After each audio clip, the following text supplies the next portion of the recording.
Hey guys, tonight we're wandering into the blistering heart of the Persian desert, where the sand stings your face like 1,000 tiny needles, and the sun laughs at your pathetic attempts to stay cool.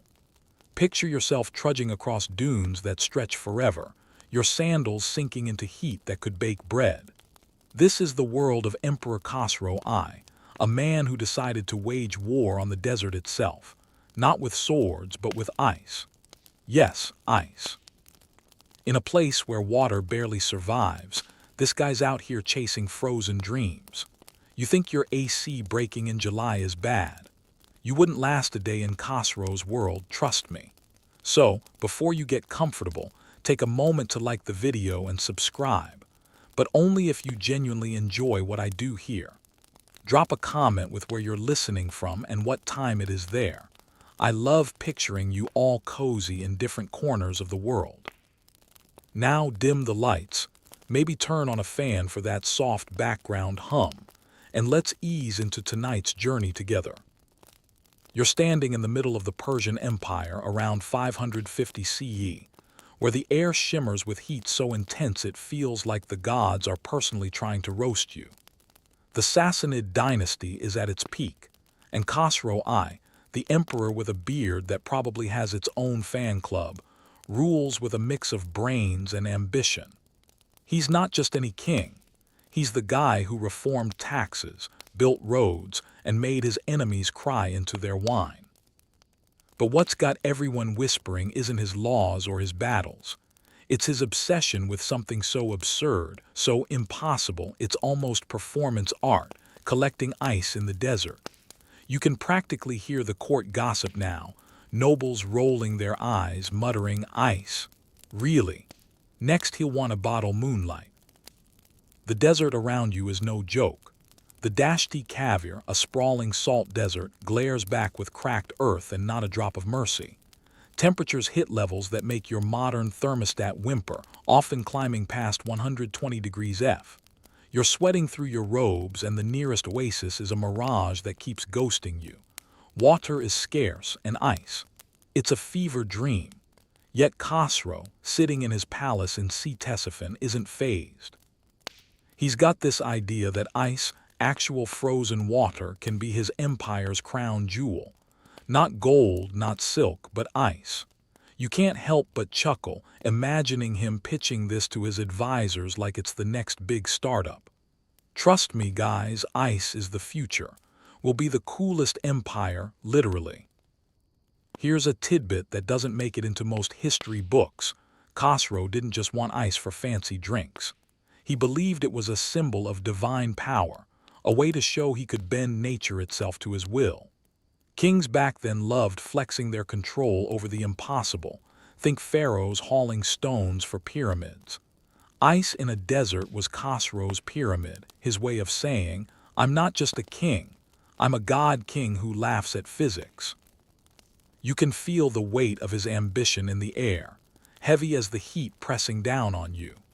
The court's buzzing with plans, and you're caught in the middle, wondering how anyone's supposed to pull this off without, like, a magical freezer from the future.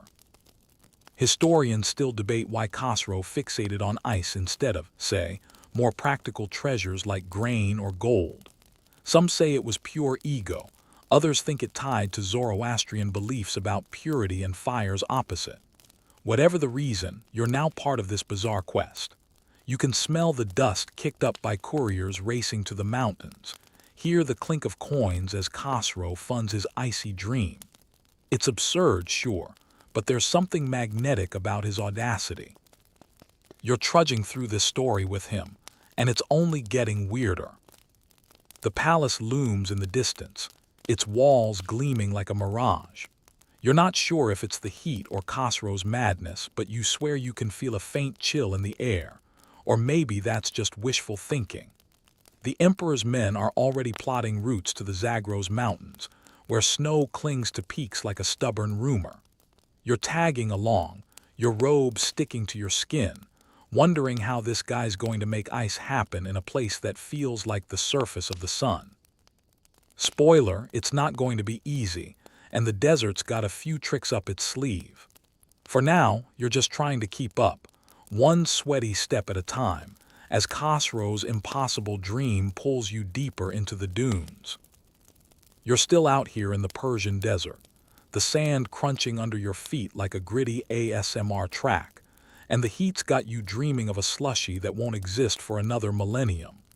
The sun's relentless, painting your skin with a sheen of sweat, and you're starting to think Emperor Khosrow's ice obsession might be the fever talking. But no, you're back in Ctesiphon now, the capital city humming like a beehive with too many bees and not enough honey. The palace is a maze of arches and mosaics, and you're weaving through it, catching snatches of whispers about Khosrow's latest fixation. The man's not just collecting ice, he's turning it into a full-blown imperial project. You can practically smell the ambition, sharp and metallic like coins fresh from the mint. The court's a circus today. Advisors in flowing robes scurry about, clutching scrolls like they're auditioning for a historical drama. You overhear one of them, a guy with a beard that screams, "I'm important," muttering about logistics. Ice, in the desert, might as well herd cats across the dunes. You stifle a laugh. Cats in the desert, now that's a YouTube channel you desubscribe to. Khosrow, though, is undeterred. He's holding court in a hall so grand it makes your local mall look like a gas station. He's perched on a throne, eyes gleaming like he's just cracked the code to eternal Wi-Fi, explaining his plan to make ice the empire's new flex. Here's the thing, Khosrow's not just chasing a whim. This is 550 CE, and the Sassanid Empire is a powerhouse, stretching from Mesopotamia to the edges of India. Khosrow's already famous for outsmarting rivals and rebuilding cities, but ice, that's his moonshot. You're close enough to hear him declare that ice will be his legacy, a gift to his people, and a slap in the face to nature's rules. You can't help but admire the audacity, even if it feels like he's trying to sell snow cones to a furnace. The plan's simple in theory. Send teams to the Zagros Mountains, haul back snow, and store it somewhere the desert can't touch. Easy, right? Except you're looking at the courtiers' faces, and they're giving off serious, "we're doomed" vibes. Now here's a weird fact that doesn't pop up in your average history podcast. Khosrow's ice wasn't just about keeping drinks cold. He thought it could heal. Zoroastrian priests, who basically doubled as the empire's influencers, claimed ice from sacred mountains had mystical properties. Think ancient Gatorade for the soul. You're picturing Khosrow sipping a holy slushie, and it's hard not to giggle. The priests are nodding along, but you catch one rolling his eyes when he thinks no one's looking. Even they know this is a stretch, and you're wondering if Khosrow's got a secret Pinterest board for desert miracles. The logistics are a nightmare. You're eavesdropping as an engineer, a guy who looks like he hasn't slept since the last dynasty, sketches out routes on a clay tablet. The Zagros are days away, and the desert between here and there doesn't play nice. You're imagining the Yelp reviews. 1 star, too much sand, no shade, would not recommend. The Emperor's throwing gold at this like it's a Black Friday sale, hiring scouts, pack animals, and laborers who probably wish they'd called in sick. You feel the weight of their skepticism, heavy as the heat still clinging to your robes. These guys are used to building bridges, not chasing snowflakes. Historians still argue over what drove Khosrow to this point. Was it a power move to flex on rival empires, like posting a beach selfie in winter? Or was he genuinely convinced ice could unify his people, maybe even cheat death? You're not sure, but you're caught in the buzz now, watching couriers dash off with orders, their horses kicking up dust clouds that sting your eyes. The palace hums with purpose, but there's an undercurrent of doubt. You're starting to feel it too. Can they really pull this off? The desert's not exactly cheering them on, and you're already dreading the trek to the mountains. For now, you're stuck in this glittering hall, surrounded by silk and skepticism, as Khosrow's dream of ice in the desert takes its first shaky steps. You slip out to the courtyard, where the air's still hot enough to make you regret existing. Servants are fanning themselves with palm leaves, and you catch a kid sneaking a sip from a water jug, looking guilty as if it's contraband. The whole city feels like it's holding its breath, waiting to see if Khosrow's lost his mind or if he's about to redefine what's possible. You're betting on the former, but there's a spark in the chaos that keeps you hooked. The Emperor's mad quest is just getting started, and you're along for the ride, whether you like it or not. You're no longer in the polished halls of Ctesiphon, where the air smelled of incense and ambition. Now, you're trudging through the Zagros mountains, your breath puffing out in little clouds because, surprise, it's actually cold up here. The desert's brutal heat is a distant memory, replaced by a bone-chilling wind that sneaks under your robes like an uninvited guest. You're part of Emperor Khosrow's ice-hunting crew, a ragtag bunch of scouts, laborers, and one very stressed-out guy clutching a map that looks like it was drawn by a toddler. The mission: find snow, pack it, and somehow get it back to the desert without it turning into a sad puddle. You're already side-eyeing the nearest rock, wondering if you can fake a sprained ankle to get out of this. Zagros are no joke. Jagged peaks loom like they're judging your life choices, and the ground is a mix of loose shale and ice patches that make every step a gamble. You're slipping every few feet, muttering curses that would make a camel blush. The team's moving slow, hauling wicker baskets and leather sacks, their faces etched with the kind of exhaustion you'd see in a Monday morning Zoom meeting. Khosrow's orders were clear. Bring back the snow, the good stuff, from the highest peaks where it's pure enough to impress the gods. You're thinking, great, I'm risking my neck for the Emperor's artisanal ice cubes. Here's a fact that doesn't get much airtime. These mountains weren't just a snow stash, they were sacred to the Zoroastrians. The peaks, kissed by frost, were seen as closer to Ahura Mazda, the divine big boss. So when you're scraping snow into baskets, you're not just collecting ice, you're handling wholly frozen water. It's like stealing from a temple, but with more frostbite. You catch one of the laborers whispering prayers as he packs snow, probably hoping the gods don't smite him for this. You're tempted to join in, just in case. The process is absurdly high maintenance. You're watching guys wrap snow in straw and cloth, like they're swaddling a baby for a cross-country trip. The lead scout, a grizzled dude who smells like goat and regret, barks orders to keep the packs shaded under cliffs. You're half expecting him to pull out a PowerPoint on Snow Preservation 101. The sun's still a threat, even up here, melting your precious cargo if you dawdle. You're starting to get why Khosrow's court was so skeptical. This feels like trying to keep a popsicle intact in a microwave. Your hands are numb, your sandals are soaked, and you're wondering if the Emperor's ever heard of logistics. Historians still debate how much of this ice hunt was practical versus pure spectacle. Some say Khosrow needed the ice for medical purposes, cooling fevers in a world without Tylenol. Others argue it was a propaganda stunt to make rival kings jealous. You're leaning toward the latter because who spends this much effort on snow unless they're trying to flex? You're trudging along, dodging loose rocks when you overhear two laborers grumbling. Why not just import silk? One mutters. At least it doesn't melt. You snort. Imagine Khosrow's palace decked out in silk instead of soggy straw. There's your first laugh of the day, and it feels good, like a tiny rebellion against this freezing nightmare.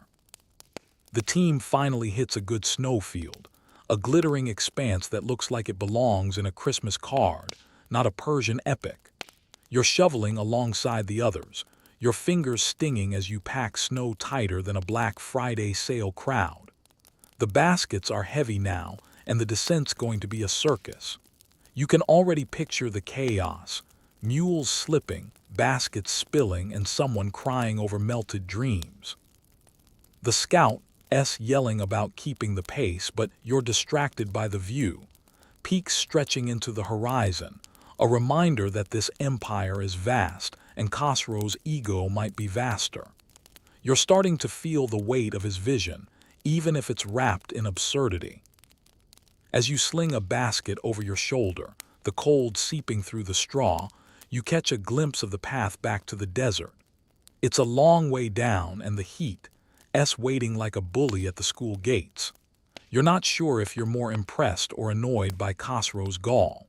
The ice is real now, heavy in your hands, but the desert's got a reputation for winning fights. You're just hoping you make it back without turning into a human sauna. For now, you keep moving, one chilly step at a time, as the Emperor's dream drags you deeper into the mountains. You're back in the desert now, the Zagros Mountains a jagged memory fading behind you. The heat slams into you like a wall, and the baskets of snow you hauled down feel like they're plotting their escape, dripping through the straw with every step.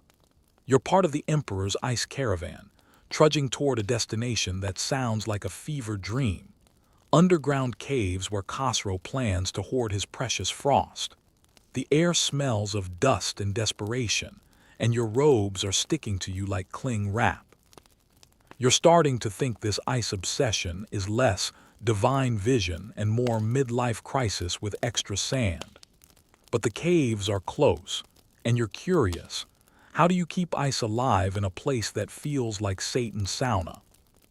The landscape shifts as you approach a rocky outcrop, half hidden by dunes that shimmer like they're mocking you. The entrance to the cave yawns ahead, a dark mouth promising relief from the sun's relentless glare. You step inside, and the temperature drops so fast it's like walking into a fridge. Your breath catches, not just from the cold but from the sheer weirdness of it all. These aren't just caves, they're Khosrow's secret ice vaults, carved deep into the earth to defy the desert's heat. You're running your hand along the damp stone walls, half expecting to find a Made in Persia label. It's like stumbling into a supervillain's lair, except instead of lasers, it's packed with snow. Here's a strange tidbit most history buffs miss. These caves weren't just for storage, they were engineering marvels. The Sassanids figured out how to insulate them with layers of straw and clay, creating a primitive fridge that could keep ice for weeks, even months. You're picturing Khosrow's engineers high-fiving over their ancient HVAC system, and it's hard not to grin. The cave's floor is lined with packed snow, glinting faintly in the torchlight like a budget version of a winter wonderland. You're tempted to make a snowball, but the stern-faced guard nearby looks like he'd yeet you back to see Tessifin for trying. The workers around you are busy, stacking snow in neat piles like they're building a fortress of frost. You're helping, sort of, but mostly you're marveling at the absurdity. The cave smells faintly of wet earth and straw, and every sound echoes, clinks of tools, murmurs of exhaustion, the occasional drip of melting ice that makes everyone wince. You overhear a worker joke, "If this melts, we're all drinking the Emperor's bathwater." You snort, gross but not wrong. The desert's waiting outside, ready to turn this whole operation into a puddle, and you're wondering how long this cave can hold out against nature's grudge. Historians still argue over how much ice these caves actually preserved. Some say Khosrow's system was a game changer, keeping ice through the summer. Others think it was a glorified slushy machine that barely worked. You're leaning toward the latter as you watch a worker frantically repack a melting pile, cursing under his breath. The logistics are a nightmare. Every basket hauled from the mountains loses half its weight to the sun, and you're starting to feel like you're in a reality show called Persian Ice Road Truckers. The guards are paranoid, too, checking for thieves or spies who might sabotage the Emperor's stash. You're just trying not to trip over a rock and faceplant into the snow. The deeper you go, the colder it gets, and you're almost grateful for it, except your fingers are numb, and you're pretty sure your sandals weren't made for this. The cave's walls are etched with faint carvings, Zoroastrian symbols, maybe prayers to keep the ice holy. You're reminded of that wild claim about sacred snow from the mountains, and you're half convinced Khosrow's selling this as a miracle to his priests. You can't help but chuckle, imagining him pitching it like a modern influencer. New ice, blessed by the gods, limited stock, DM for details. The workers don't share your amusement. They're too busy keeping the desert from winning. As you set down your basket, the cold seeping into your bones, you catch a glimpse of the cave's entrance. The desert's heat shimmers outside, a reminder that this icy sanctuary is temporary. You're starting to get why Khosrow's so obsessed. This cave feels like a middle finger to the sun itself. But the effort it takes to keep this frost alive is staggering, and you're already dreading the next trip back to the mountains. For now, you're just glad to be out of the heat, standing in a cave that's equal parts genius and madness, as Khosrow's dream of ice in the desert holds strong, at least for today. You're still deep in the cool, damp belly of Khosrow's ice cave, the torchlight flickering like it's trying to tell you a secret. The air is so chilly it's practically whispering winter is coming, and you're half tempted to hug the nearest pile of snow for warmth. But the desert is waiting outside, ready to roast you the second you step out, and you're starting to realize why these caves are only half the story. You're now trailing a group of Sassanid engineers, the unsung heroes of Khosrow's icy obsession, as they hustle to keep this frost from turning into a glorified kiddie pool. These guys aren't just stacking snow, they're out here inventing ancient refrigeration, and you're tagging along, trying not to trip over their tools or your own disbelief. The engineers are a scrappy bunch, their robes smudged with clay and their eyes bloodshot from too many late-night planning sessions. You're watching one of them, a wiry guy with a beard that looks like it's seen better days, sketching designs on a slab of stone. He's muttering about channels and insulation like he's pitching a TED talk on how to outsmart the desert. The big trick. They're building qanats, underground water channels, to funnel cool air and groundwater into the caves, keeping the ice from melting faster than your Wi-Fi during a storm. You're impressed, but also wondering if they've considered just moving to a colder country instead. Here's a quirky fact that doesn't make it into most history scrolls. These qanats weren't just for ice. The Sassanids used them to irrigate fields and cool entire cities, like the OG version of central air conditioning. You're picturing Khosrow bragging about his empire's smart caves at the next royal conference, and it's giving you a chuckle. The channels snake through the earth, lined with clay to keep the water from seeping away, and you can hear the faint trickle of liquid, a sound so rare in the desert it's practically ASMR gold. You're tempted to stick your face in one just to feel something other than sweat for once. The work's relentless. You're helping haul buckets of clay, your arms screaming like they're auditioning for a drama, while the engineers bark orders. One of them snaps, "If this leaks, we're all drinking the Emperor's melted dreams." You laugh, but the guy next to you looks like he's actually worried about it. The qanats are a gamble, one crack and the desert laughs last. You're starting to see the genius, though. These channels aren't just pipes. They're lifelines, pulling cold air from deep underground to cradle Khosrow's precious ice. It's like the Empire's hacking nature's code, and you're low-key rooting for them, even if it feels like a sci-fi plot. Historians still bicker over how effective these systems really were. Some say the Sassanids were centuries ahead, building sustainable tech that rivaled Rome's aqueducts. Others argue it was a flashy stunt that barely kept the ice solid past a week. You're leaning toward the former as you watch an engineer test a channel, his face lighting up when cool air hisses out like a dragon's sigh. But the desert's a tough critic, and you can feel its heat lurking just beyond the cave's entrance, ready to sabotage everything. You're wondering if Khosrow's ever seen these guys work. Does he know how many blisters went into his ice fantasy? Probably not.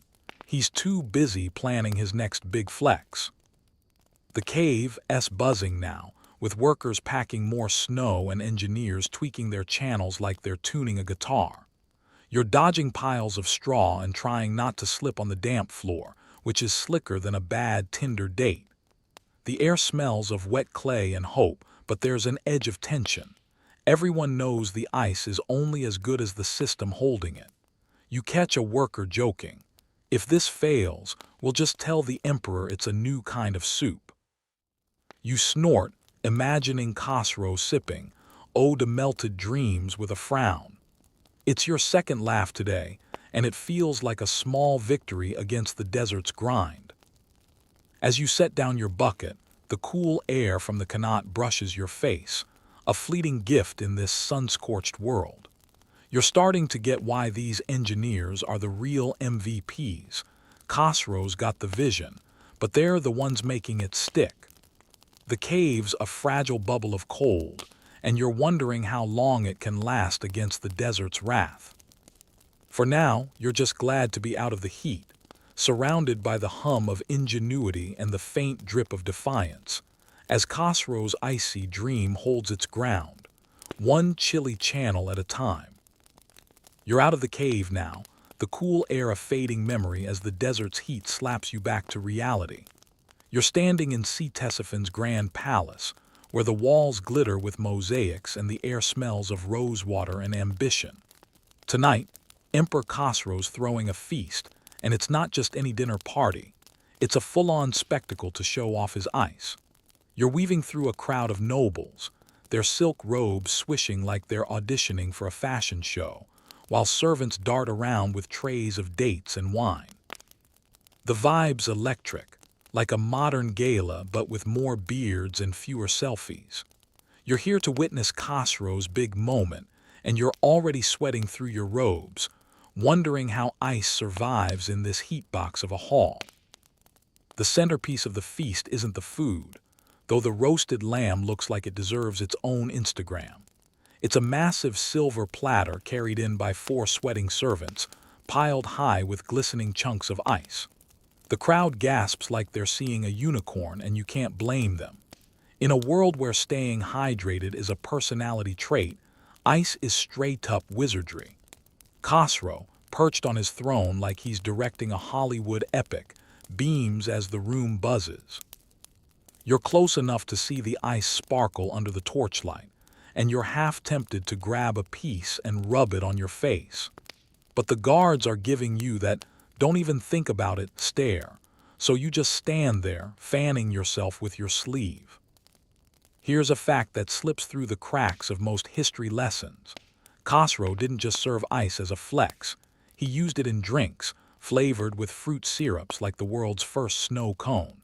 You're imagining nobles sipping proto-slushies, probably bragging about how authentic the mountain snow tastes, and it's giving you a giggle. The servants are pouring these icy concoctions into gold cups, and you overhear one noble whisper, "This is colder than my ex's heart." You snort, "Same, buddy, same." The ice is a status symbol, a way for Khosrow to say, "I've tamed the desert, bow down." But you're noticing the puddles forming under the platter, a reminder that even emperors can't fully boss nature around.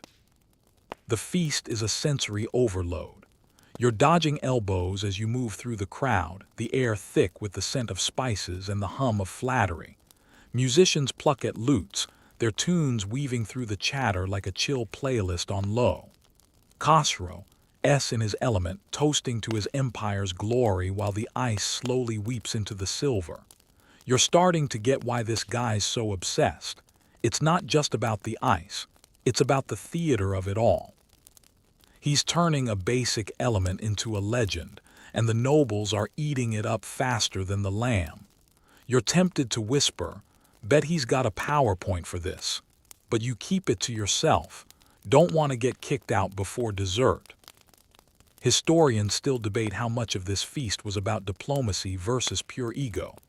Some say Khosrow used the ice to impress foreign envoys, showing off Persia's wealth like a kid flashing a new toy.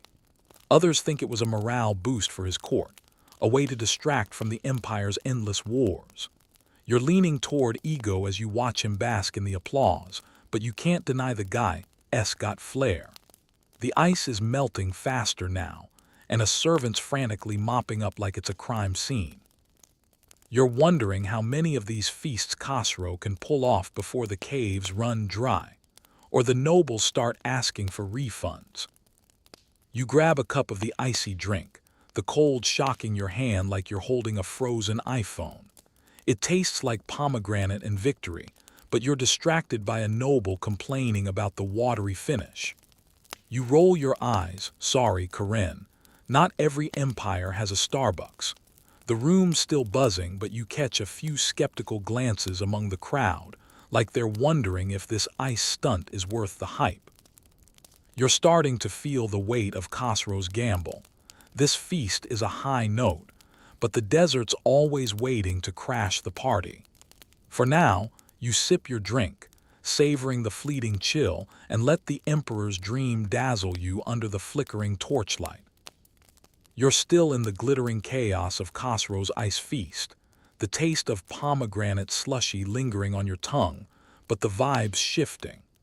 The palace hall is a swirl of silk and whispers, and you're picking up on a new kind of buzz, not the awestruck kind, but the shady, side-eye kind. You're weaving through the crowd, dodging a noble who's had one too many icy drinks and is now loudly comparing Khosrow's beard to a lion's mane. The Emperor's still basking in his frosty glory, but you're catching murmurs from the edges of the room, where foreign envoys and rival kings are huddled like they're plotting a group chat takedown. These guys aren't here to clap for the ice, they're here to roast it. You sidle up to a cluster of envoys from the Byzantine Empire, their robes so fancy they make your tunic look like a thrift store find. They're sipping Khosrow's sacred slushies, but their smirks say they're not impressed.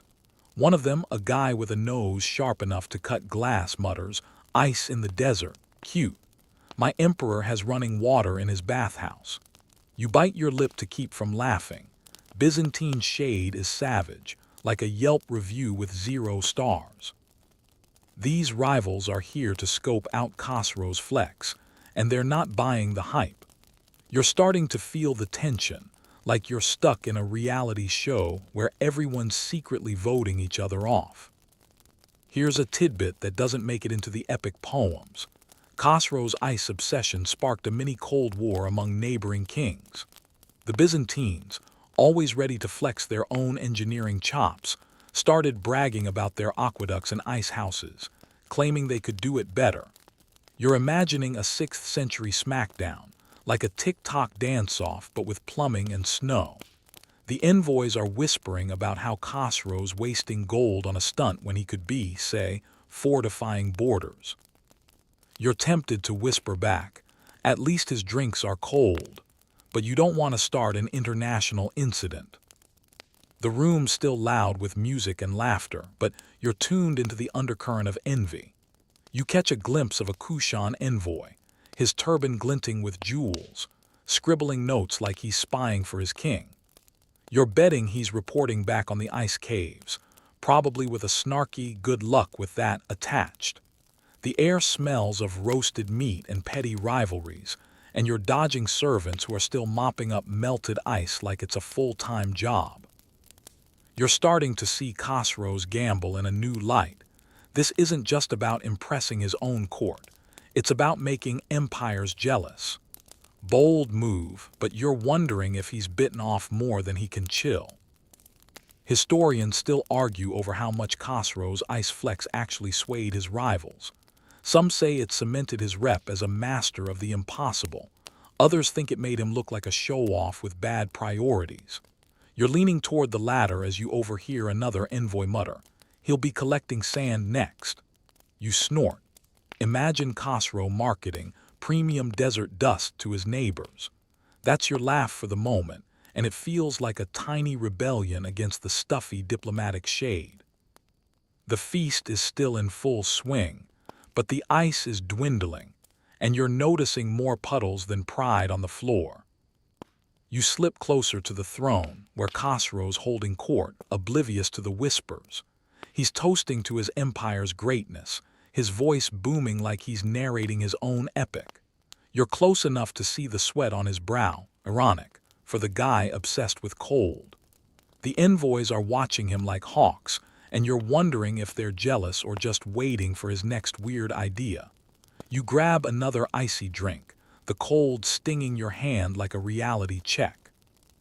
The feast is a spectacle, sure, but the whispers are louder now, and you're starting to feel the weight of Khosrow's gamble. The desert's still out there, and so are his rivals, ready to pounce on any slip-up. For now, you're just sipping your slushie, caught in the crossfire of envy and empire. You've slipped away from the glitz of Khosrow's ice feast, the echoes of lute music and noble snark fading as you step into the dusty streets of Ctesiphon. The night air is thick, like breathing through a warm blanket, and the city hums with a different kind of energy. Not the polished buzz of the palace, but the gritty pulse of regular folks trying to survive the desert's grip.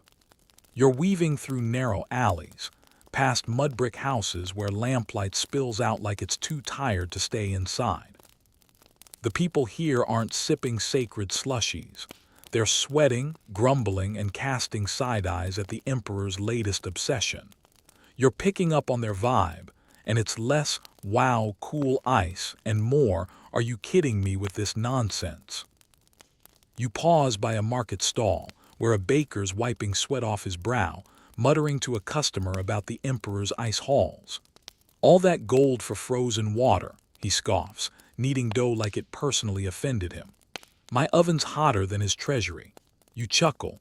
This guy's got jokes sharper than a TikTok comeback. The commoners are feeling the pinch. Every coin spent on Khosrow's icy dream is a coin not fixing roads or feeding families. You're starting to sense the disconnect. Up in the palace, it's all sparkle and spectacle, but down here, it's blisters and bills. You're dodging a cart piled with grain, wondering if these folks would trade all the ice in Persia for a decent rain. Here's a detail that doesn't pop up in royal chronicles. Khosrow's ice project was a labor sinkhole. Entire villages were roped into supporting the caravans, hauling straw, feeding mules, or digging those fancy qanats you saw earlier. You're picturing a farmer trading his plow for a snow basket, shaking his head like he's stuck in a bad group project. The baker's still ranting, and you catch a woman nearby nodding, her hands calloused from weaving. My cousin's out there breaking his back for ice, she says. Meanwhile, we're rationing water. You're tempted to offer her a high five for the shade, but you just nod, feeling the weight of their frustration like sand in your sandals. The streets are alive with chatter, and you're catching snippets of gossip as you move. A kid selling figs is reenacting the ice caravan's latest mishap.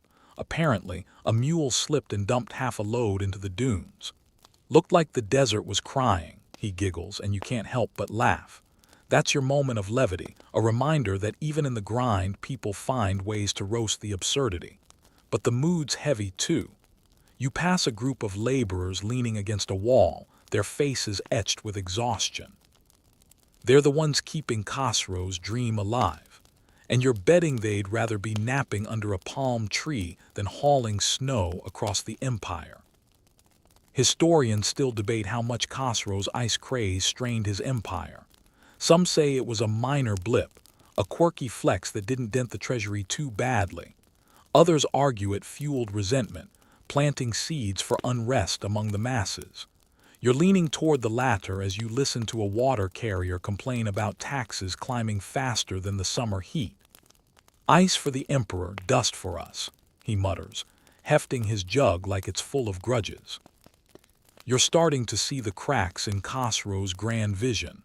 Up in the palace, it's all divine glory, but down here, it's just another bill they can't pay. You slip into a small tavern, the air thick with the smell of barley beer and sweat. The crowd's quieter here, nursing their drinks like they're rationing hope. You overhear a storyteller spinning a tale about Khosrow's ice, but it's not the heroic epic you'd expect. It's laced with sarcasm, painting the emperor as a dreamer chasing snowflakes while the people choke on dust. You're sipping a warm, slightly sour beer, feeling the weight of their quiet rebellion. Remember those Kanats from the caves. Down here, folks are whispering that the water diverted for ice could have saved their crops. You're starting to wonder if Khosrow knows how loud these grumbles are getting, or if he's too busy toasting his own legend. For now, you're just another face in the crowd, caught between the emperor's icy dreams and the people's gritty reality. You're back in the bustling streets of Ctesiphon, the desert heat clinging to you like an overzealous hug, and the city's pulse feels sharper now, like it's running on caffeine and skepticism. You're weaving through a crowded marketplace where the air smells of cumin, sweat, and opportunity. Merchants hawk their wares, silks, spices, dubious-looking amulets, while shoppers haggle like it's an Olympic sport. But you're zeroing in on one guy, a trader with a grin slicker than a used car salesman's, who's figured out how to turn Khosrow's ice obsession into a gold mine. His stall is piled high with straw and clay jars, and he's pitching them as ice-ready to anyone who will listen. You're intrigued, maybe a little jealous. This guy's basically the Amazon of 550 CE. The trader, let's call him Darius because he's got that kind of swagger, is charming a crowd with tales of how his jars keep ice fresher than a mountain breeze. You're rolling your eyes so hard you might strain something, but the crowd's eating it up. He's selling insulation supplies, straw, thick clay, even some weird resin that smells like regret, for Khosrow's ice caravans. You're picturing him as the guy who'd sell premium air if he could bottle it. His stall's a magnet for caravan leaders and palace lackeys, all desperate to keep the emperor's snow from turning into soup. You're tempted to ask for a sample, but you're pretty sure he'd charge you for breathing his air. Here's a fact that doesn't get much ink in the history books. Khosrow's ice craze created a mini-economy for sharp-eyed merchants like Darius. While laborers were breaking their backs hauling snow, guys like him were cashing in on the supply chain, selling everything from mule harnesses to ice-grade pottery. You're imagining Darius's Yelp page. 5 stars, sold me a jar that didn't leak mostly. You overhear him boasting about a deal with the palace, and you can't help but chuckle. He's probably marking up his straw 500% and calling it sacred. The guy's got hustle, and in a city where everyone's grumbling about taxes, he's thriving like a cactus in a drought. You linger by the stall, dodging a kid who's trying to sell you a knockoff amulet for ice luck. The market's a sensory overload, shouts, clinking coins, the occasional bleat of a goat who's wandered too far from home. Darius is haggling with a caravan leader, promising his jars will make the emperor smile. You're betting the emperor's too busy to notice, but you admire the confidence. The crowd's a mix of hopefuls and skeptics, and you catch a woman muttering, "He's richer than Khosrow at this rate." You snort, that's your laugh of the day, and it feels like a nod to the little guy outsmarting the system. But there's an edge to the chatter. Not everyone's thrilled about this ice-fueled gold rush. Historians still debate how much merchants like Darius propped up Khosrow's project versus milking it dry. Some say they kept the ice flowing by supplying critical gear. Others argue they inflated costs, draining the empire faster than a melting snow pile. You're leaning toward the latter as you watch Darius pocket a fistful of coins, his grin wider than the Tigris River. The caravan leader walks away with a stack of jars, looking like he's already regretting the price. You're starting to see the ripple effects of Khosrow's dream. While he's up in the palace sipping slushies, guys like Darius are turning his obsession into their retirement plan. You move on, the market's chaos swirling around you like a sandstorm. The air's thick with the smell of roasted nuts and desperation, and you're dodging carts and kids and one very aggressive chicken. You're thinking about those Kanats from the caves, how their water could have irrigated fields instead of cooling Khosrow's ego. Down here, Darius is the real winner, turning straw into gold while the people grumble and the ice melts. You're tempted to buy one of his jars just to see if it's as good as he claims, but your coin pouch is feeling lighter than your patience. For now, you keep moving, the trader's slick voice fading behind you as you wonder how long this ice craze can keep fueling fortunes before it all melts away. You're back in the desert now, far from the market's hustle and Darius's slick sales pitch, with the sun hammering down like it's got a personal vendetta. The air, so dry it's sucking the life out of you, and the sand's hot enough to make you wish you de-invested in better sandals. You're tagging along with another of Khosrow's ice caravans, the baskets of snow strapped to mules that look as thrilled as you feel. The caves you saw earlier, those clever, chilly sanctuaries, are miles away, and the ice you're hauling is fighting a losing battle against the desert's wrath. You're squinting at the horizon, where heat shimmers like a mirage mocking your dreams of shade, and you're starting to think this whole ice thing is less divine vision and more cruel prank. The caravan's a slow-moving disaster.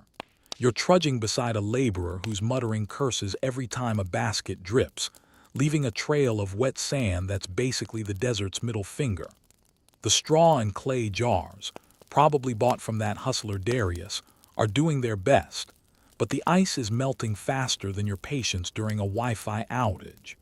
You're picturing Khosrow back in Sea Tessiphan, sipping his holy slushy, oblivious to the fact that his precious cargo is turning into expensive puddles. You overhear a scout grumble, might as well be hauling soup. You snort. That's your first laugh of the day, and it feels like a tiny rebellion against this sun-scorched nightmare. Here's a detail that doesn't make it into the royal propaganda. The desert didn't just melt the ice. It warped the whole operation. Sandstorms could bury a caravan's path in hours, and the heat turned even the best insulated baskets into slush factories. You're watching a mule driver frantically repack a leaking jar, his hands slick with melted snow, and you're wondering if he's regretting every life choice that led to this moment. The desert's not just a backdrop. It's an active player, like a villain in a movie who keeps stealing the scene. You're starting to feel its spite, the way it clings to your robes and stings your eyes, daring you to keep going. The caravan stops to rest under a rare cluster of date palms, and you collapse in the shade, your throat begging for water that's not half evaporated. The laborers are retying baskets, their faces etched with the kind of exhaustion you'd see in a Black Friday checkout line. You catch a glimpse of a clay tablet with route markers, but the wind's already dusting it with sand, like the desert's saying, "Nice try, losers." You're tempted to joke about needing a GPS, but the guy next to you looks like he'd trade his soul for a breeze, so you keep quiet. The ice is dwindling, and you're betting half of it won't make it to the caves. You're starting to see why the people back in Sea Tessiphan were grumbling. This is a lot of sweat for a few fancy drinks. Historians still argue over how much ice actually survived these treks. Some say Khosrow's system was a logistical marvel, getting enough snow to the caves to keep his feasts frosty. Others call it a pipe dream, with most of the ice lost to the desert's heat before it ever reached the palace. You're leaning toward the latter as you watch another basket spring a leak, the laborer cursing like he's auditioning for a sailor role. You're wondering if Khosrow ever saw these caravans, or if he just assumed his divine will would bully the desert into submission. Spoiler: the desert doesn't care about his crown. You're back on your feet, the caravan lurching forward like a tired beast. The air smells of dust and despair, and you're dodging puddles of melted ice that glint like cruel little mirrors. You're thinking about those Kanats in the caves, how they're fighting the same losing battle against this heat. A scout ahead shouts about a sandstorm brewing, and you groan. Because of course there's a storm, like this trek needed more drama. You're starting to feel the desert's defiance in your bones, a reminder that Khosrow's dream is as fragile as the ice you're carrying. For now, you keep trudging, one sweaty step at a time, hoping the caves aren't too far, and that the Emperor's ego doesn't melt faster than his ice. You've made it back to Sea Tessiphan, the desert's relentless heat still clinging to your robes like a bad memory. The palace looms ahead, its arches glowing under torchlight, but you're not here for another feast. You're slipping into a quieter corner of the court, where the air smells of ink and ambition, and a poet is weaving Khosrow's ice obsession into something that sounds suspiciously like propaganda. The room's small, lit by flickering lamps, and the poet, a wiry guy with eyes that gleam like he's seen the future, sits cross-legged, reciting verses to a handful of nobles. You're leaning against a pillar, trying not to sneeze from the dust as his words paint the Emperor's ice as a gift from the gods. You're thinking, buddy, it's just frozen water, not a divine PowerPoint. The poet's voice is smooth, like he's been practicing for his ASMR debut, and he's spinning a tale about Khosrow wrestling winter from the mountains to tame the desert's fire. The nobles are nodding, but you catch one stifling a yawn. Guess even epic poetry can't compete with a late-night kebab craving. The poem's got lines about frost-kissed peaks and the Emperor's cold heart, and you're rolling your eyes so hard you might pull a muscle. But you've got to admit, it's catchy, like a jingle for Khosrow's ice brand. You're picturing him selling merch. Get your holy snow, only 500 dinars. That's your chuckle for the moment, and it feels like a little spark in this stuffy room. Here's a fact that doesn't get much play in the history scrolls. Sassanid poets weren't just artsy types, they were the empire's PR team. Khosrow hired guys like this to turn his quirks into legends, ensuring bards sang about his ice long after the last chunk melted. You're imagining this poet pitching his verses like a modern influencer. Smash that like button for eternal frost. His words are weaving the ice into Zoroastrian lore, linking it to purity and divine favor, and you're starting to see how Khosrow's keeping the masses dazzled. The nobles are lapping it up, but you're wondering if the laborers from the caravans would buy this flowery hype. The room's warm, the air heavy with the scent of parchment and wax, and you're dodging a servant carrying a tray of wine that looks tempting but probably isn't free. The poet's hitting his stride now, comparing Khosrow to a fire god who bends ice to his will. You're tempted to whisper, more like a guy who's bad at budgeting, but you keep it to yourself. The nobles are murmuring approval, but you catch a skeptical glance between two of them, like they're texting LOL with their eyes. You're starting to feel the weight of this performance. Khosrow's not just collecting ice. He's collecting stories to cement his legacy. It's clever, but you're wondering how many poems it takes to justify a melting caravan. Historians still debate how much these poems shaped Khosrow's image. Some say they turned him into a near-mythical figure, a king who could command nature itself. Others argue they were a desperate attempt to distract from the empire's real problems, like those grumbling commoners you heard in the streets. You're leaning toward the latter as you listen to the poet wrap up, his voice dropping to a dramatic whisper about ice that defies the sun. You're thinking about those leaky baskets from the desert, how the laborers' sweat didn't make it into this verse. The poem's pretty, sure, but it's glossing over a lot of melted dreams. You slip out as the nobles clap politely, the poet bowing like he's just dropped the mic. The palace halls are quieter now, the torchlight casting long shadows that make you feel like you're in a noir film. You're thinking about those Kanats in the caves, how they're fighting a losing battle against the desert, just like this poet's words are fighting skepticism. The air smells faintly of smoke and ambition, and you're wondering if Khosrow's listening to these verses, nodding along, or if he's too busy planning his next icy stunt. For now, you're just glad to be out of that room, the poet's lofty words echoing behind you as you head back into the night, where the real world, and its real complaints, await. You're out of the palace now, the poet's honeyed words still ringing in your ears like an overzealous lullaby, but the desert calling you back with its harsh, sandy reality. You're trudging alongside another of Khosrow's ice caravans, the kind you've come to dread, with the sun beating down like it's trying to win a grudge match. The air's thick with dust and the sour tang of mule sweat, and you're surrounded by laborers who look like they'd rather be anywhere else. These are the unsung grunts of the Emperor's icy dream, hauling baskets of snow across dunes that seem to shift just to mess with you. Your sandals are caked with sand, and you're starting to think that sacred snow isn't worth the blisters.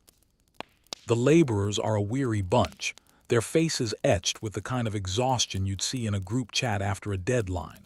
You're helping steady a basket that's starting to leak, because of course it is, and the guy next to you mutters, "This ice better cure death because it's killing me." You snort, your first laugh of the day, picturing Khosrow's priests trying to market immortality slushies. The caravan's path is treacherous, winding through dunes that hide rocks sharper than a noble's gossip. Every step feels like a gamble, and you're dodging spilled snow that's turning the sand into a mockery of mud. You're wondering if those fancy qanats back in the caves were built by guys this miserable. Here's a fact that doesn't get carved into palace walls. Many of these laborers were conscripted, pulled from villages to serve Khosrow's whim. Some were farmers who'd never seen snow before, now risking their necks to haul it across a desert that doesn't care about their pay grade. You're watching one guy, barely older than a teenager, struggle with a basket twice his size, his hands raw from rope burns. You're tempted to help, but the caravan leader, a guy with a glare that could curdle milk, barks at you to keep moving. The desert's not just hot, it's a maze of sinkholes and scorpions, and you're starting to feel like you're in a survival show with no prize money. The caravan hits a rough patch, literally, as a mule stumbles and a basket tumbles, spilling snow that evaporates faster than your hopes for a nap. The laborers groan like they've just watched their team lose in overtime, and you catch one muttering, "At least the sand's free." That's your second chuckle, a grim nod to their gallows humor. The caravan leader's yelling now, trying to salvage what's left, but you're noticing the toll this takes. Sunburned skin, cracked lips, eyes that haven't seen rest since the last dynasty. You're thinking about that poet back in Ctesiphon, spinning tales of glory and wondering if he's ever met these guys. Spoiler, probably not.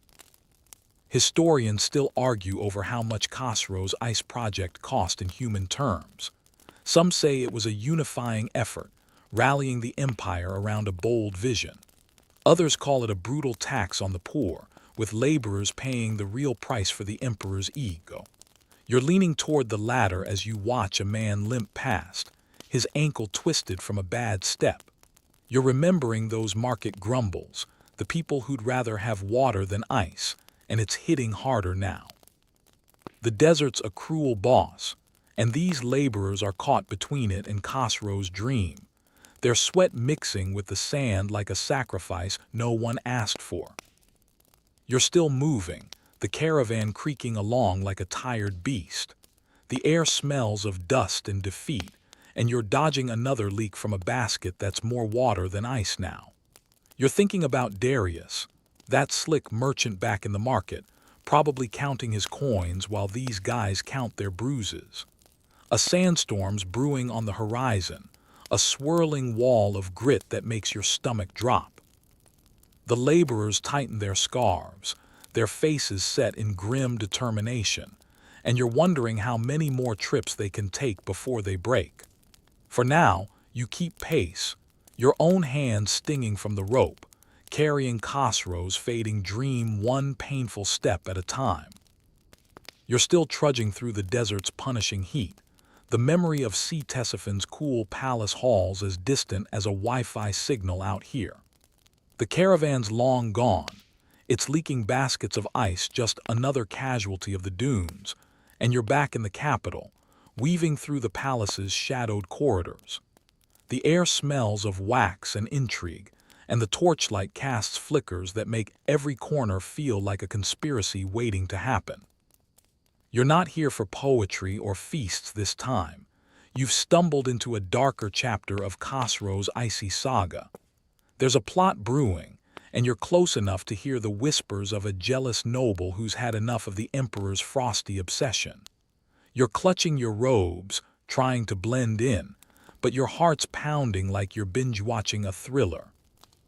The noble in question, a guy with a scowl sharper than a dagger, is huddled in a side chamber with a few shifty-looking allies. His name's Barham, and he's got the kind of vibe that screams, "I'd sell my own horse for a promotion." You're eavesdropping from behind a curtain, catching snatches of his plan to sabotage Khosrow's ice supply. "Let the caves flood," he hisses, "and watch his divine dream drown."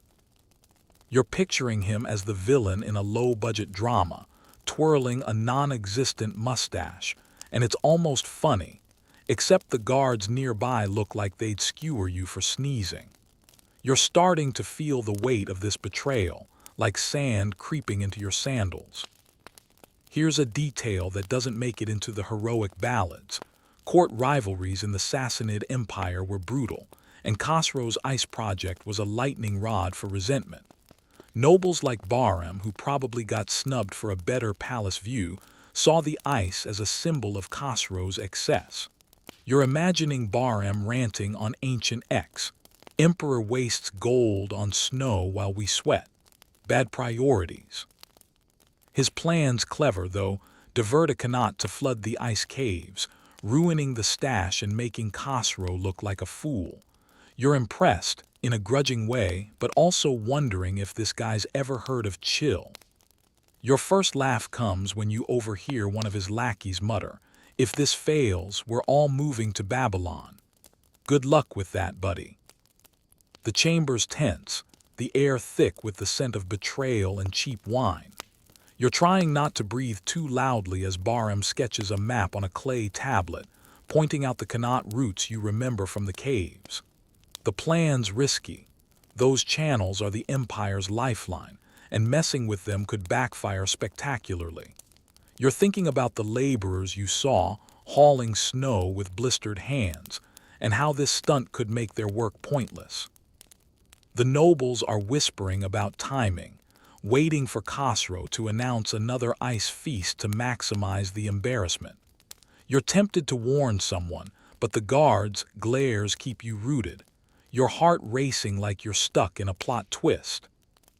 Historians still debate how serious these plots against Khosrow's ice were. Some say they were minor tantrums from nobles with too much time on their hands. Others argue they were early cracks in the empire's foundation, hinting at bigger rebellions. You're leaning toward the latter as you watch Bahram's eyes glint with malice, like he's already tasting victory. The guy's not just after the ice. He's after Khosrow's reputation, and you're wondering if the emperor's too busy sipping slushies to notice. You're remembering those grumbling commoners in the streets, how their frustration could fuel a spark like this into a fire. It's a lot heavier than the poet's flowery verses, that's for sure. You slip out before Bahram's crew spots you, the corridor's cool air a brief relief from the desert's grip outside. The palace feels different now, like a stage where everyone's playing a role, Khosrow with his icy dreams, Bahram with his sneaky schemes, and you just trying to keep up without getting caught in the crossfire. You're thinking about those caravans, the sweat and sand, and how Bahram's plan could wash it all away. A servant passes, carrying a tray of cups, and you catch a whiff of pomegranate syrup, a reminder of Khosrow's feasts. You're wondering if the emperor's ready for what's coming, or if his dream's about to melt faster than his ice. For now, you keep moving, the whispers of betrayal fading behind you as you brace for the fallout. You're back in the heart of Ctesiphon, the palace's golden glow a stark contrast to the desert's dusty cruelty you've trudged through too many times. The air's heavy with the scent of incense and tension, and you're slipping through crowded halls where nobles whisper and servants scurry like they're dodging deadlines. Khosrow's ice dream is teetering, and you're sensing it in the way people avoid eye contact, like they know something's about to crack. You're standing near the emperor now, close enough to see the lines etched in his face, his eyes still burning with that wild spark of ambition. But the ice, the heart of his obsession, is running low, and you're watching him cling to it like it's the last bar of Wi-Fi in a dead zone. The caves are nearly empty, and you're wondering if he's starting to feel the desert smirk. The court's buzzing, but it's not the festive hum of that ice feast you crashed ages ago. You're catching snippets of nervous chatter, rumors of flooded qanats, sabotaged caravans, and Bahram's betrayal, which you overheard in that shadowy chamber. Khosrow's holding a meeting, his voice sharp as he demands updates on the ice supply. You're leaning against a pillar, trying to look casual while a scribe reads off a clay tablet. 3 baskets lost to a storm, 2 to leaks, 1 to scorpions. You stifle a laugh. Scorpions. That's a new one, and it's your moment of levity in this tightening noose of a room. The emperor's not laughing, though. His grip on his throne's armrest could crush stone. Here's a detail that doesn't make the royal chronicles. Khosrow's last ice stash wasn't just for show. It was a desperate bid to keep his legend alive. With wars on the borders and grumbling in the streets, he needed a win, and ice was his Hail Mary. You're picturing him staring at the last chunks in the caves, like a chef guarding the final scoop of gourmet gelato. The nobles around you are fidgeting, their silk robes swishing like they're trying to fan away the awkwardness. You overhear one mutter, "He's chasing snow while Rome sharpens its swords." You're tempted to nod, shade like that deserves a high five, but you keep still, feeling the weight of Khosrow's fading dream. The emperor's pacing now, his robe trailing like a cape in a drama you wish you could pause. He's talking about one last caravan, one final haul from the Zagros to restock the caves. You're thinking about those laborers you saw, their blistered hands and weary eyes, and wondering how many more can survive another trek. The air smells of wax and worry, and you're dodging a servant who's sweeping up spilled pomegranate syrup, remnants of better days. You're starting to see Khosrow not as a god king, but as a man fighting a losing battle against time and heat. It's almost sad, like watching someone cling to a meme that's gone stale. Historians still argue over why Khosrow doubled down on the ice when it was clearly doomed. Some say it was stubborn pride, a refusal to let the desert win. Others think he was distracted, too focused on frost to see the empire's bigger cracks. You're leaning toward pride as you watch him snap at a trembling advisor, demanding miracles from a supply chain that's more holes than rope. You're remembering Bahram's plot, the flooded qanats, and how the nobles' whispers are growing louder. The desert's not just melting ice, it's melting Khosrow's grip, and you're wondering if he knows it. The room feels smaller now, like the walls are closing in with every drip of bad news. You slip out to a balcony, the night air warm but kinder than the desert's daytime wrath. Ctesiphon sprawls below, its lamps flickering like stars that forgot how to shine. You're thinking about the poet's lofty verses, the merchant Darius's hustle, the laborer's sweat, all pieces of Khosrow's dream, now crumbling like sandcastles. A guard nearby coughs, breaking your reverie, and you catch a faint whiff of straw, probably from some ill-fated ice basket. You're wondering if this is the end of the emperor's icy saga, or if he's got one last trick up his sleeve. For now, you lean against the railing, the city's hum a quiet reminder that Khosrow's not the only one fighting to hold on. You're standing on the edge of Ctesiphon now, the city's glow dimming as you gaze out at the desert, where the dunes stretch like a sea of whispers under a starlit sky. The palace is behind you, its once vibrant halls now heavy with the weight of Khosrow's fading dream. The air smells of dust and faded glory, and you're feeling the empire's pulse slow, like a song winding down to its final notes. The ice is gone, melted, sabotaged, or lost to the desert's unrelenting hunger. You're picturing those caves, once a chilly defiance of nature, now just damp hollows echoing with the memory of Khosrow's ambition.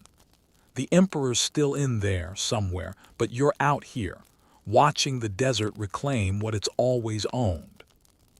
The streets are quieter tonight, the market's bustle replaced by a stillness that feels like the city's holding its breath.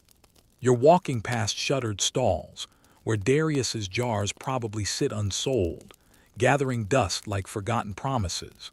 The laborers you saw, with their blistered hands and dry humor, are back in their villages, their work undone by sandstorms and betrayal. You're thinking about Bahram's plot, how those flooded qanats turned Khosrow's miracle into mud. A stray dog sniffs at a broken clay shard, maybe one of those ice-ready jars, and you chuckle softly, your last laugh in this story, imagining it as a relic for some future archaeologist to puzzle over. Here's a truth that doesn't shine in the epic tales. Empires don't just fall to swords or storms, they crumble under the weight of dreams too big to hold. Khosrow's ice was more than a quirk. It was a symbol of his need to conquer the impossible to make the desert kneel. You're picturing him now, alone in his throne room, staring at a map of routes that lead nowhere.